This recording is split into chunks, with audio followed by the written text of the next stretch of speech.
It is a kind of fear that I begin to write the history of my life. देखिए it से शुरू है, फिर एक helping verb is a kind. Kind एक noun है, फिर ऑफ एक और नाउन होना चाहिए. नाउन ऑफ नाउन लाजमी होता है. फेयर, ठीक है जी. अब क्लॉज है तो दैट का इस्तेमाल बिल्कुल सही है. दैट के बाद एक आए यानी सब्जेक्ट. अब एक वर्ब चाहिए.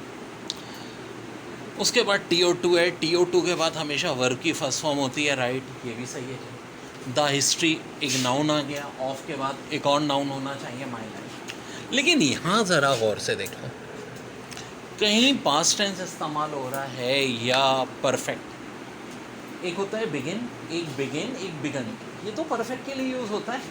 और परफेक्ट कब आता है? जब हैव, हैज़, हैड में से कोई इस्तेमाल हो.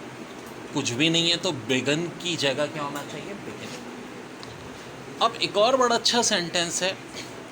But I have notice that many poor thing happen in fairly countries. ठीक है. अब ये सेंटेंस ही बट से स्टार्ट है. आई have notice that many poor thing happen in fairly countries.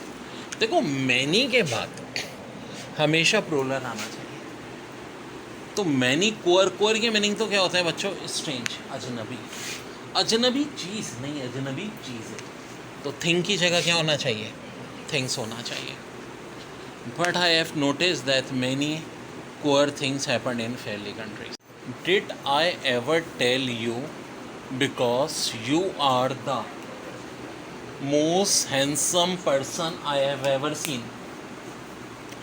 Did एक सवाल पूछ रहा है कि आई एवर टेल मैंने तुम्हें बताया. डिड के बाद क्या फर्स्ट फॉर्म आनी चाहिए? बिल्कुल आनी चाहिए. डिड के बाद फर्स्ट फॉर्म आनी चाहिए. अगर टोल्ड होता तो मैं एरर पकड़ लेता. नहीं है जी, आगे चलते हैं.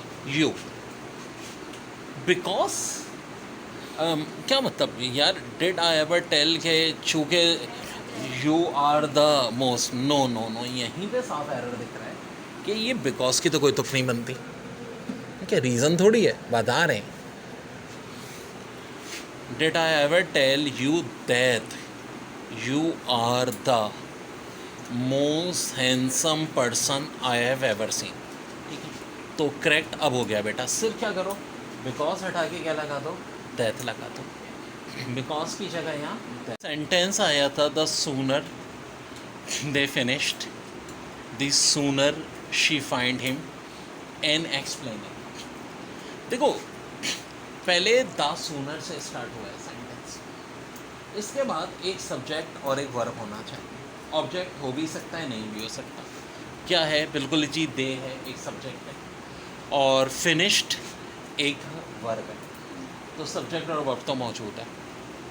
कॉमन लगने का मतलब एक नई क्लॉज शुरू हो गई और उस क्लॉज में भी सबसे पहले द सूनर है. तो इसका मतलब है फिर सब्जेक्ट और वर्ब आना चाहिए. जी बिल्कुल. शी आ गया, फाइंड आ गया. ऑब्जेक्ट भी आ सकता है, कोई प्रॉब्लम नहीं है. हिम है. And explaining.